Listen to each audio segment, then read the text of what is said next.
ایک عرب نوجوان کا کہنا ہے کہ ان دنوں جب میں ہالینڈ میں رہ رہا تھا، ایک دن جلدی میں ٹریفک قانون کے خلاف ورزی کر بیٹھا۔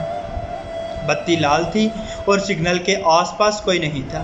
میں نے بھی بریک لگانے کی ضرورت محسوس نہ کی اور سیدھا نکل گیا۔ چند دن کے بعد میرے گھر پر ڈاک کے ذریعے اس خلاف ورزی وائلیشن کا ٹکٹ پہنچ گیا، جو اس زمانے میں 150 یورو کے برابر تھا۔ ٹکٹ کے ساتھ لفظ خط میں خلاف ورزی کی تاریخ اور جگہ کا نام دیا گیا تھا۔ اس خلاف ورزی کے بارے میں چند سوالات پوچھے گئے تھے، ساتھ یہ بھی کہا گیا تھا کہ آپ کو اس پر کوئی اعتراض تو نہیں؟ میں نے بلا توقف جواب لکھ بھیجا، جی ہاں مجھے اعتراض ہے، کیونکہ میں اس سڑک سے گزرا ہی نہیں اور نہ ہی میں نے ایسی خلاف ورزی کا ارتکاب کیا ہے۔ میں نے یہ جان بوجھ کر لکھا تھا اور دیکھنا چاہتا تھا کہ یہ لوگ اس سے آگے میرے ساتھ کیا کرتے ہیں۔ میرے خط کے جواب میں لگ بھگ ایک ہفتے کے بعد محکمے کی طرف سے ایک جواب ملا۔ ان کے خط میں میری کار کی 3 تصاویر بھی ساتھ ڈالی گئی تھیں۔ پہلی سگنل توڑنے سے پہلے کی تھی، دوسری میں گزر رہا تھا اور بتی لال تھی، تیسری میں چوک سے گزر چکا تھا اور بتی ابھی تک بھی لال تھی۔ یعنی سیدھا سادہ معاملہ تھا، میں جرم کا مرتکب تھا، تو اس کا مطلب یہی تھا کہ میں مرتکب ہوا تھا اور بس، نہ بھاگنے کی گنجائش اور نہ مکر جانے کا سوال۔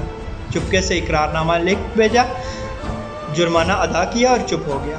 کچھ دنوں کے بعد تلاوت کرتے ہوئے جب میں نے سورہ جاسیہ کی یہ آیت پڑھی، یہ رہا ہمارا تیار کرایا ہوا اعمال نامہ جو تمہارے اوپر ٹھیک ٹھیک گواہیاں دے رہا ہے۔ جو کچھ بھی تم کرتے تھے ہم اسے لکھواتے جا رہے ہیں۔ آیت میں کنّا نستنسخ، ہم فوٹو بنا لیا کرتے تھے، یعنی اللہ تعالیٰ کے پاس بھی فوٹو مشین ہے۔ خوف سے میرے جسم کے بال کھڑے ہو گئے تھے، یعنی بندے کی بنی مشین سے تو میں بھاگ نہیں سکا۔ اللہ کی بنائی ہوئی مشین ساتھ ساتھ فوٹو بھی بناتی ہے۔ کدھر ہوگا بھاگنے کا راستہ؟ کون سا بنے گا بہانہ مکر جانے کا؟ یعنی کہ ہمارے اعمال نسخ کاپی کیے جا رہے ہیں، کچھ بھی نہیں بلایا جا رہا۔ ہارڈ ڈسک کے خراب ہونے، میموری کے فارمیٹ ہو جانے، آندھی بارش طوفان کی وجہ سے خرابی پیدا ہونے کا کہیں بھی کوئی اندیشہ نہیں۔ کوئی ہیکر پہنچ نہ پائے، کوئی وائرس خراب نہ کر پائے۔ یہ کیسا کمپیوٹر ریکارڈ ہے؟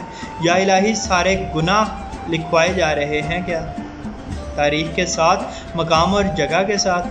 وما کان ربک نسیا، اور تمہارا رب بھولنے والا نہیں۔ بے شک میرا اللہ ہر چیز پر قادر ہے۔ اللہ پاک آسانیاں حاصل اور تقسیم کرنے کی توفیق عطا فرمائے۔ آمین۔ جزاک اللہ۔